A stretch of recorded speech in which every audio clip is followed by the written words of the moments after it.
Hola, buenas tardes. Somos Noelia Fuentes y Cristina Canelo y pertenecemos al grupo 8 de la asignatura de Innovación Educativa. A continuación vamos a realizar una exposición acerca del tema 3 que tiene el título de El cambio como aprendizaje y como desarrollo. En este tema vamos a desarrollar diferentes aspectos y nos vamos a centrar en estrategias para la mejora educativa. Hola a todos, yo soy Cristina y nuestro trabajo se va a organizar en dos bloques. El bloque 1 está relacionado con el aprendizaje organizativo y el bloque 2 con aprender en red. En el bloque 1 vamos a ver qué es el aprendizaje organizativo, el conocimiento pedagógico y la institución, las características de la escuela que crea y disemina ese conocimiento pedagógico y el proceso de cambio. En el bloque 2 vamos a ver qué es y para qué sirve, las comunidades profesionales de práctica y aprendizaje y el aprendizaje colaborativo, aprender a mejorar. Entonces, en primer lugar, vamos a empezar con el bloque 1, el aprendizaje organizativo. Basar la organización del aprendizaje quiere decir repensar la actividad de todos sus miembros para que aprenda también el resto. Entonces, con esto se logra que todos aprendan de todo, es decir, que el profesorado aprendan del alumnado, que el equipo directivo aprendan de los docentes, etc. Entonces, lo peculiar de este tipo de aprendizaje es que el sujeto del proceso de aprendizaje es, en este caso, la organización.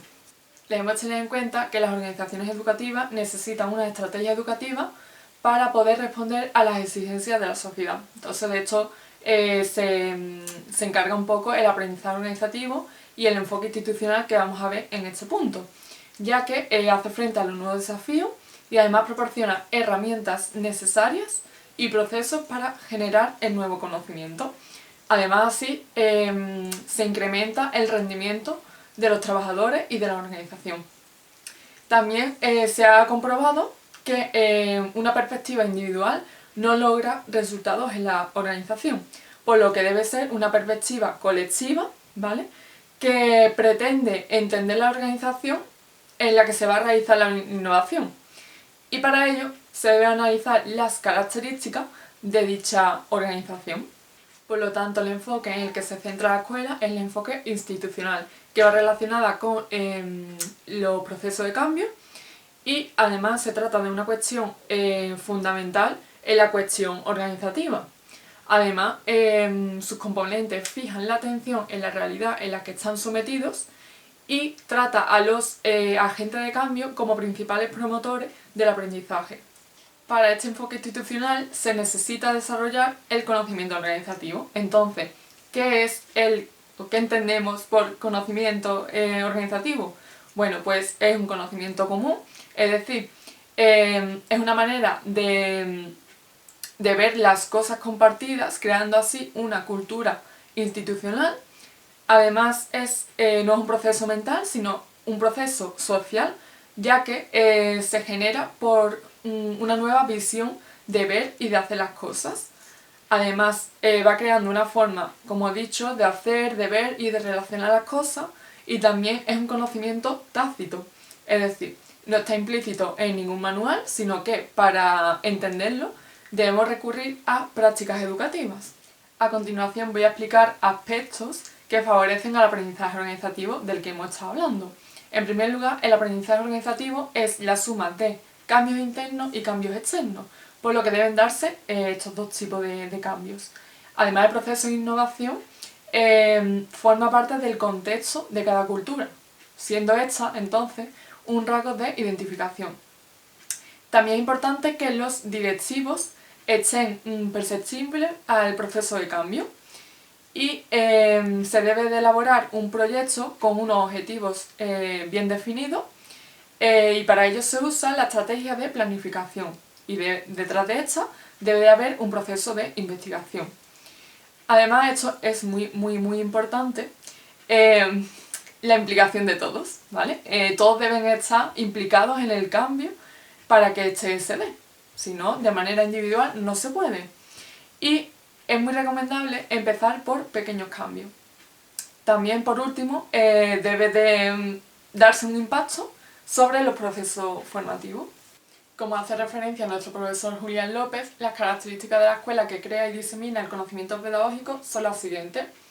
En primer lugar, las escuelas que crean conocimiento pedagógico son capaces de analizar sistemáticamente dicha información y dicho conocimiento creado, que recordemos que es tácito y social. En segundo lugar, se crean sistemas de aprendizaje, ya que se intenta fomentar iniciativas, se intenta crear nuevas oportunidades para el desarrollo profesional, etc.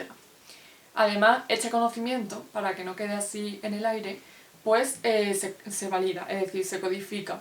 ¿Y cómo se hace esto? Pues esto se hace a través de planes, de protocolos, de memorias, de proyectos, etc. De manera que el conocimiento quede explícito en algún lugar. Por último, se disemina, ¿vale? Este conocimiento ya codificado se disemina para que llegue a toda la comunidad escolar y a los centros que colaboran en red. Ya por último, para acabar este bloque 1, vamos a explicar el proceso de cambio en las instituciones escolares. Entonces, una de las primeras transformaciones en relación a este proceso de cambio es crear un clima organizativo adecuado, donde se generen ideas para que se dé el cambio y estas ideas se apliquen a la práctica a través del proceso de diseminación. En segundo lugar, calcular qué tipo de innovación se ajusta a las características del centro, es decir, debemos reflexionar si la innovación que estamos replanteándonos tiene unas capacidades, qué capacidades tiene, y si el centro donde vamos a hacer la innovación tiene estas capacidades que necesita la innovación que estamos pensando. También proceder lateralmente durante la transferencia. Esto significa que no solo nos centremos en cuestiones relacionadas con la innovación que estamos haciendo, sino que también atendamos a cuestiones periféricas como las relaciones de los docentes, del alumnado, de la familia, etc. También utilizar las TIC para apoyar las ideas que se van a dar en el cambio, ya que estas nos ofrecen una mayor comunicación y podemos incluso crear redes colaborativas, crear diálogo, el feedback entre centros colaboradores, etc.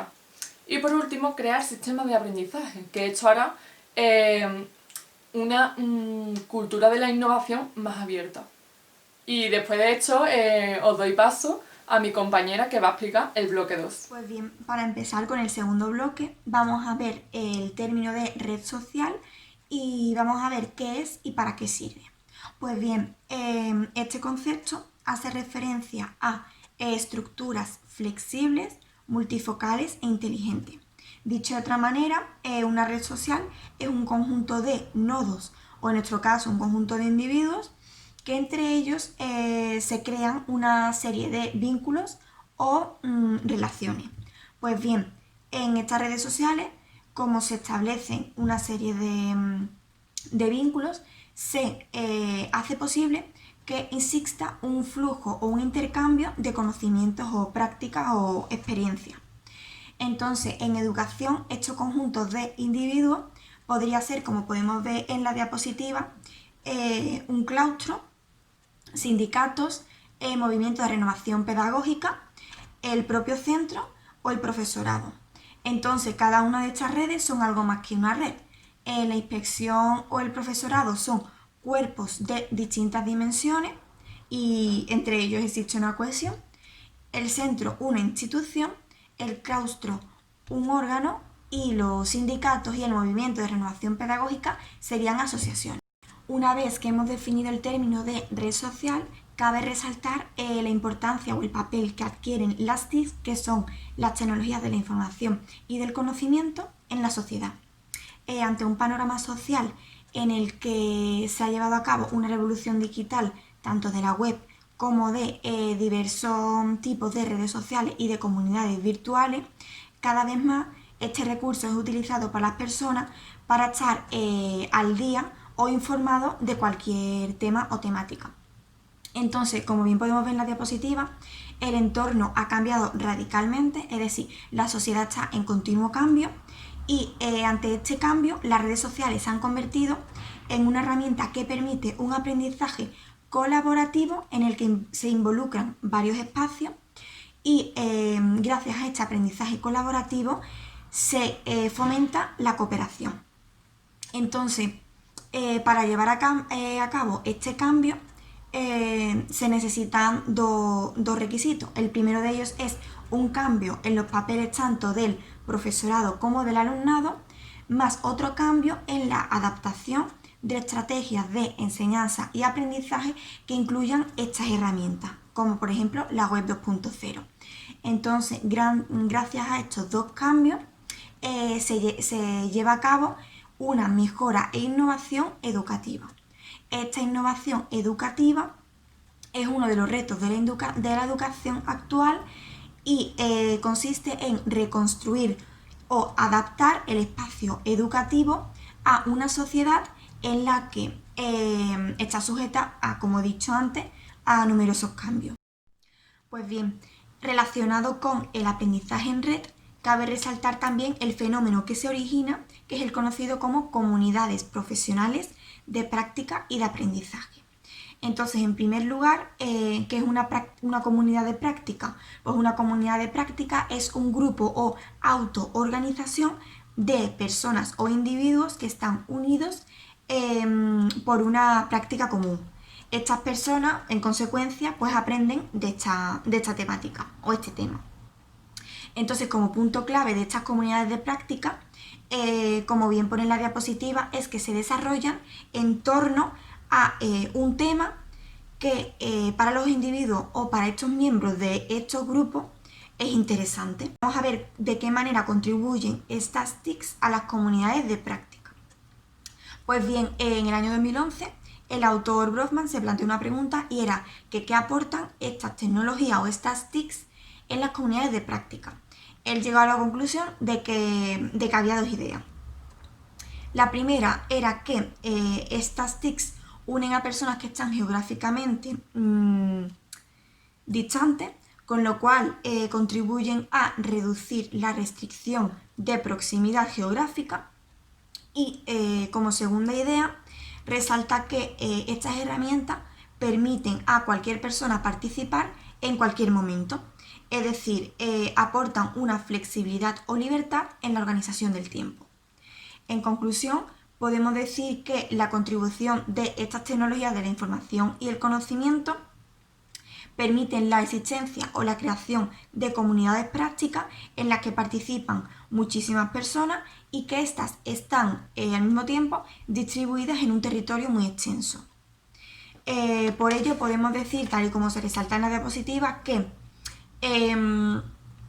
disponen de que estas tecnologías o estas plataformas disponen de una gran capacidad de registrar información y abre la posibilidad de transformar conversaciones puntuales en conversaciones permanentes y conservar este tipo de conocimiento o esta memoria ayuda, ya que, como está de manera escrita, facilita elaborar y reelaborar conocimiento a partir de lo que ya se conoce. Es decir, el conocimiento va evolucionando y se va actualizando.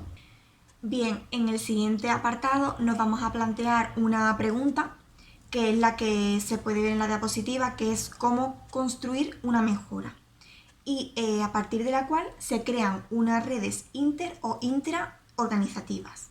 Entonces, siguiendo como base una de las conferencias de Antonio Bolívar que realizó este año, él destaca que el motor del cambio tiene que basarse en dos aspectos, en la colaboración y en el apoyo mutuo. Con esto, él destaca la idea de que existen buenos docentes que marcan a los alumnos, pero también es cierto que buenos docentes individuales no marcan cambios importantes en la escuela.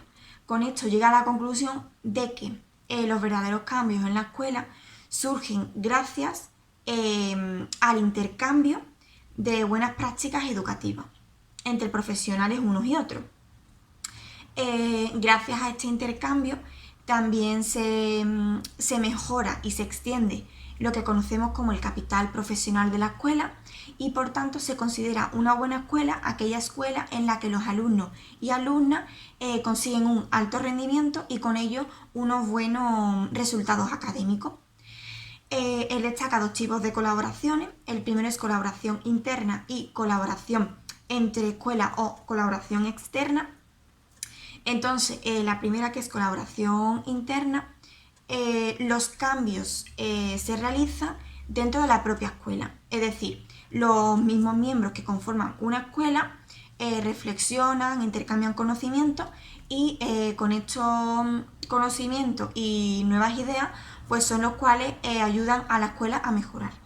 Y después existe un segundo tipo de colaboración, que es la colaboración entre escuelas, en la cual supone un apoyo externo a la escuela. Es decir, yo como propia escuela me puedo ayudar de otras escuelas u otros organismos externos que se encuentren dentro de mi contexto y de mi entorno. Esto supone también un apoyo mutuo.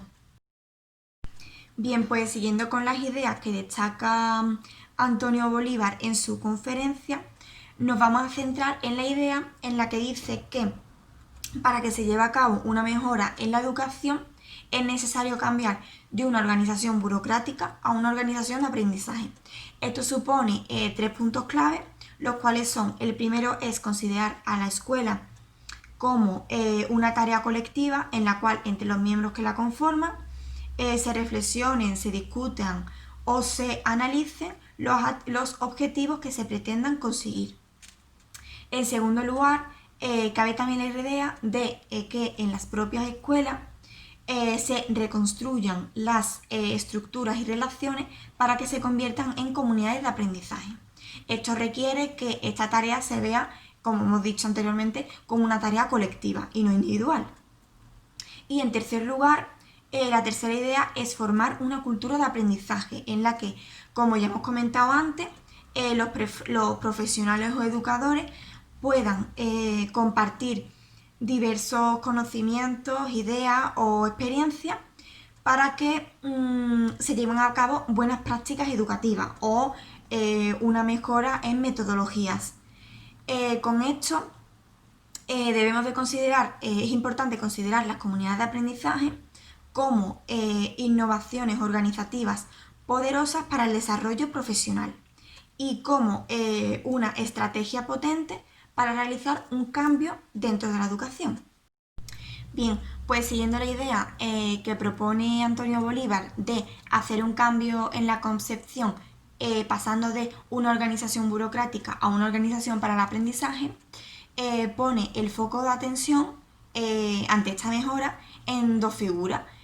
Como ya sabemos, en un proceso de enseñanza y aprendizaje cobran en gran importancia, por una parte, el profesorado y por otra parte, el alumnado. Entonces, conforme al profesorado, estos profesores y profesoras tienen que ejercer bien y de manera correcta su profesión, y con respecto a los estudiantes, estos mismos tienen que aprender no solo de las asignaturas troncales, como por ejemplo matemáticas, lengua, conocimiento, sino también tienen que aprender una serie de comportamientos y valores de manera transversal. Entonces, uno de los puntos claves para realizar una mejora en la escuela es la de rediseñar la escuela, elaborando nuevos proyectos comunes, trabajos conjuntos o intercambio de ideas, experiencias o conocimientos.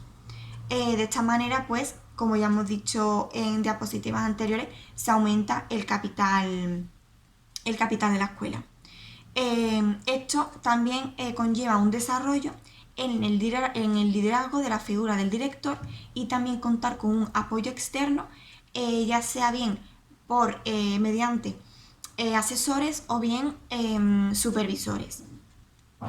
Otro de los puntos clave es la de planificar y mejorar la escuela basada en datos. Estos datos ya pueden ser bien o por el rendimiento de los alumnos o por sus resultados académicos, con lo cual los profesores deben de realizar o actualizar las metodologías que emplean y también utilizando otros procesos de enseñanza y aprendizaje que sean más eficaces para estos estudiantes.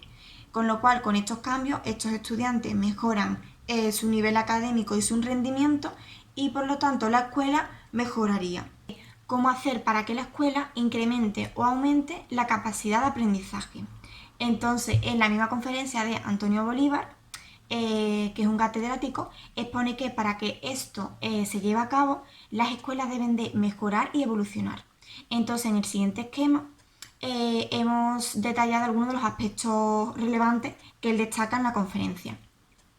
Pues bien, él destaca súper relevante la formación de una comunidad en el aprendizaje, en la cual los profesores se tienen que ver implicados y deben de reconocerse como aprendices. Es decir, estos docentes están en continuo proceso de formación y están continuamente aprendiendo ya sea nuevos conocimientos a partir de nuevas experiencias, nuevos procesos de enseñanza y aprendizaje, nuevas metodologías y con esto este flujo de nueva información pues se consigue gracias a la conformación de grupos de trabajo o equipos, que estos grupos de trabajo también pueden verse conformados a partir de redes con otras escuelas y con el propio entorno o el contexto. Vamos a pasar a ver algunas de las características que expone Bolívar y él destaca 8 que por así decirlo son las más relevantes o importantes. Entonces, en primer lugar, destaca la idea de que permite una visión y valores compartidos de manera conjunta. Después también una responsabilidad de manera colectiva por y para el aprendizaje del alumnado, es decir, todos los miembros se unen para tener un objetivo común, que este objetivo en este caso es la mejora en el aprendizaje del alumnado. Después también se basa en la idea de colaboración o cooperación de todos los miembros centrada en el aprendizaje. Después también destaca un aprendizaje profesional tanto de manera individual como de manera colectiva y destacamos el aprendizaje de manera colectiva ya que gracias a este aprendizaje en red pues los profesores o profesionales pueden compartir numerosos conocimientos, ideas, experiencias o buenas prácticas para que así de esta manera aumente el capital de la escuela y puedan surgir nuevas metodologías o procesos de enseñanza y aprendizaje que sean eficaces. Después también las comunidades de aprendizaje permiten una indagación profesional reflexiva que viene en relación a lo que acabo de explicar. Después también permite una apertura en redes, estableciendo redes interorganizativas y redes intraorganizativas. Si estas relaciones se llevan a cabo entre un conjunto de personas dentro del mismo centro, o intraorganizativas, que son aquellas redes que se realizan con agentes externos a la escuela, ya sea con otras escuelas, con supervisores, asesores o otros agentes externos que se encuentren en el contexto y el entorno en donde se ubique la escuela. También después permite una actitud inclusiva para los nuevos miembros y por último, como ya sabemos, un intercambio mutuo de respeto y apoyo entre todos los miembros que colaboran para la mejora de este proceso de enseñanza y aprendizaje, con lo cual conlleva una mejora en la innovación y aprendizaje. Bien, pues ya una vez que hemos visto las características que tienen estas comunidades de aprendizaje, vamos a pasar a ver qué ventajas o posibilidades ofrecen estas comunidades en el ámbito educativo. Entonces, principalmente supone 4 ventajas, que son las que se exponen en la presentación. La primera es que permiten aumentar la capacidad de aprendizaje de las propias escuelas y gracias al fenómeno de aprender en red y gracias a la cooperación y colaboración entre todos los miembros se consigue lo que llamamos como inteligencia colectiva. Después, en el segundo punto, estas comunidades ayudan a establecer relaciones entre escuelas aisladas, es decir, redes intraorganizativas entre escuelas. Después también permiten un buen medio para compartir buenas prácticas, ya sea también conocimientos, experiencias o metodologías que se empleen. Y por último, estas comunidades de aprendizaje permiten desarrollar mejoras alrededor de las necesidades que tengan cada escuela.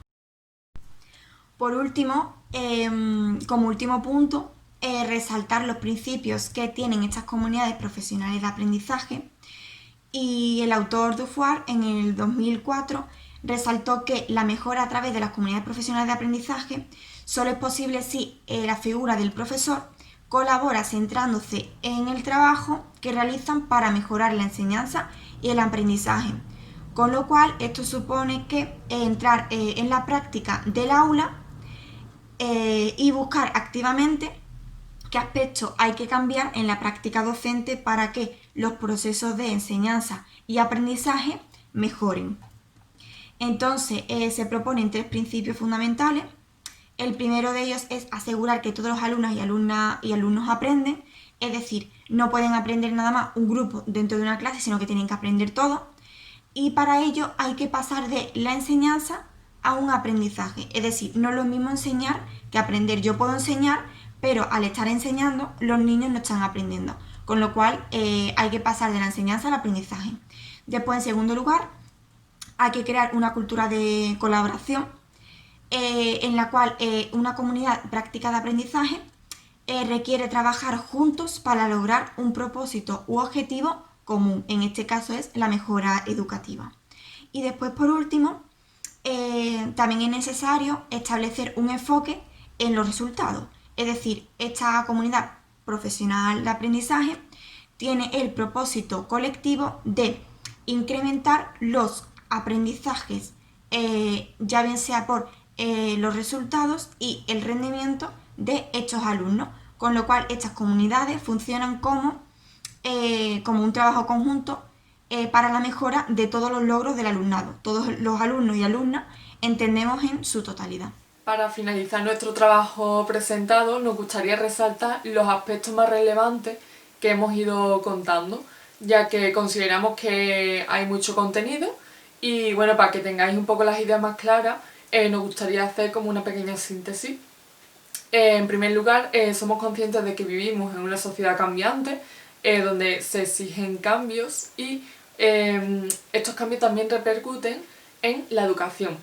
Entonces, los centros educativos necesitan estrategias y metodologías innovadoras para responder a estas demandas que la sociedad exige. Por ello, nacen o está el fenómeno de las comunidades profesionales de práctica y aprendizaje, donde participan muchas personas y son personas unidas a una práctica común, recurrente y estable en el tiempo. Además, un elemento clave de estas prácticas, de estas comunidades de aprendizaje, son que se desarrollan en torno a lo que les interesa a sus miembros, ¿vale? También una cosa de esto surge el aprendizaje organizativo, que como bien hemos dicho, significa repensar en la actividad y en lo que hace todos sus miembros con el fin de conseguir una oportunidad para que aprendamos todos en comunidad. Y también es muy importante acordarnos de las tecnologías de la información, las TIC, ¿vale? Ya que nos permiten tener una comunicación entre todos y por ello nos permiten llevar a cabo las comunidades de aprendizaje, aprender en red, ya que sin ellas no sería posible y además podemos hacerlo a través de recursos como la infranet. Entonces, todos estos puntos son muy importantes y es un resumen de todo lo que hemos hablado durante nuestra presentación. Esperemos que os haya gustado y que lo hayáis entendido y cualquier duda la podéis preguntar en clase. Muchas gracias.